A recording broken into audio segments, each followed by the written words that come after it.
എനിക്കിന്റെ എന്റെ കയ്യിൽ ഒന്നും ഇല്ല. എന്റെ കമ്പിലും എന്റെ ബാങ്കിൽ എന്റെ പേരിൽ ബാധ്യത പൈസയൊക്കെ അടയ്ക്കാനുണ്ട്. അപ്പൊ അതല്ല ഇപ്പൊ എനിക്ക് 10 ലക്ഷം 20 ലക്ഷം കൊടുത്ത് തരാമെന്ന് ആരും പറഞ്ഞിട്ടില്ല. ഇല്ല, ഒരു വാഗ്ദാനങ്ങളും ഇല്ല. ഒരു വാഗ്ദാനവും ഇല്ലാതെ ചുമ്മാ അവരുടെ വണ്ടിയെ കയറി അവർ ബാങ്കിന്റെ അതിന്റെ എല്ലാത്തിന്റെയും കൂടെ നിന്ന് നമുക്ക് എല്ലാം അന്വേഷിക്കാമെന്നുള്ള ഒരു വാഗ്ദാനം. ചെറിയൊരു വാക്കിന് ചേച്ചി പോകേണ്ട കാര്യമില്ല. അപ്പൊ എന്താ നമ്മളുടെ ആ ഒരു ചെറിയൊരു വാക്ക് പോലും വന്നില്ലല്ലോ ബാക്കി ഭാഗത്തു നിന്നാണ് ഞാൻ ചോദിക്കുന്നത്. ചെറിയ വാക്ക് പോലും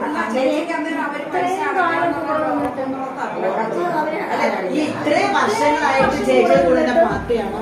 ഇന്നലെ ഒരു വാക്ക് പറയാനാണ് അവരെ കൂടെയാണ് നിൽക്കണ്ടേ. ഇത്രയും വർഷം കൊണ്ട് ഒരു നിമിഷം ചെറിയൊരു നിമിഷത്തേക്ക് മാറണ്ടല്ലോ. ചേച്ചി ആ ചേച്ചി ആളെ ഒന്ന് നോക്ക് സപ്പോർട്ട് ചെയ്യണ്ടേന്നാ ഞാൻ ചോദിക്കുന്നത്. വാഗ്ദാനം കിട്ടിയിട്ടുണ്ട്. ചേച്ചിയുടെ ബാങ്കിന്റെ ഡീറ്റെയിൽസ് എല്ലാം അവര് കണ്ടെത്തി അത് സോൾവ് ചെയ്താണെന്ന് പറഞ്ഞിട്ടുണ്ട്. അപ്പൊ അത് കേട്ടാ മതി. എങ്ങനെ ആ ഒരു വാക്ക് കേട്ടാ മതി. അതായത് നമ്മൾക്കിപ്പോ വന്നേക്കുന്നത് അവരാരും അന്വേഷിച്ചില്ലാത്തതുകൊണ്ട് നമുക്ക് ബാങ്കിന്റെ കാര്യങ്ങളെല്ലാം അന്വേഷിക്കാം. അവര് സോൾവ് ചെയ്തോളാന്ന് പറയും. ചേച്ചി അതിനേക്കാളും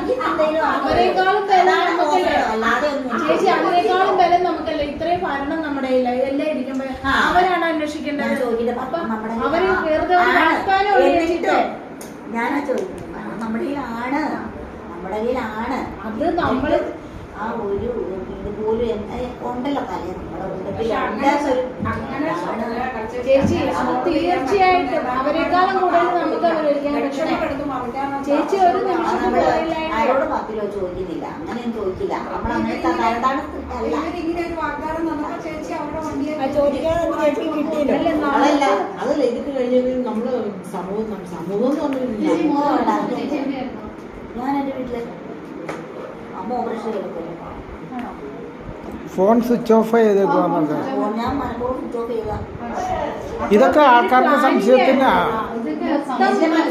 ബ്രെയിൻ വാഷ് നടന്നുകൊണ്ടിരിക്കുക. അവിടെ ബ്രെയിൻ വാഷ് സ്വിച്ച് ഓഫ് ചെയ്തേക്കും.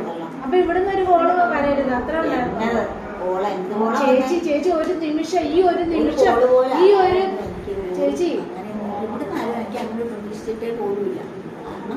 ചേച്ചി ഇന്നൊരു അവിശ്വാസ പ്രമേയത്തിന്റെ പേരിൽ ഒരാൾ അവർക്ക് വേണം. അതിനു വേണ്ടിയിട്ട് മാത്രം ചേച്ചി പ്രവർത്തില്ല. അല്ലാണ്ട് ചേച്ചിയോട് ആത്മാർത്ഥതയോ എനിക്ക് ചേച്ചിയെ വിലക്കെടുക്കുക ചെയ്തേ ഒന്നുമല്ല.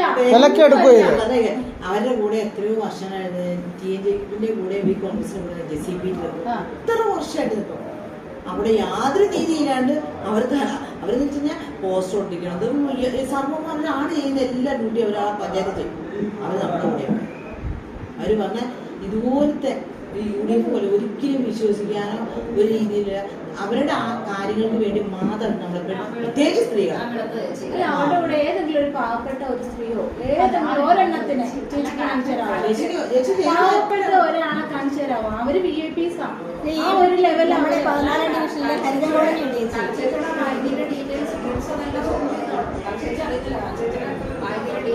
ഇലക്ഷൻ ടൈമിൽ എത്ര പേരുടെ പ്രിൻസ് ക്ലിയർ ചെയ്തെന്നറിയാമോ? പ്രഭയെ തോപ്പിക്കാൻ വേണ്ടിയിട്ട് അതുപോലെ ചെയ്തിട്ടുണ്ട്. ചേച്ചിയുടെ കാര്യം ഇപ്പൊ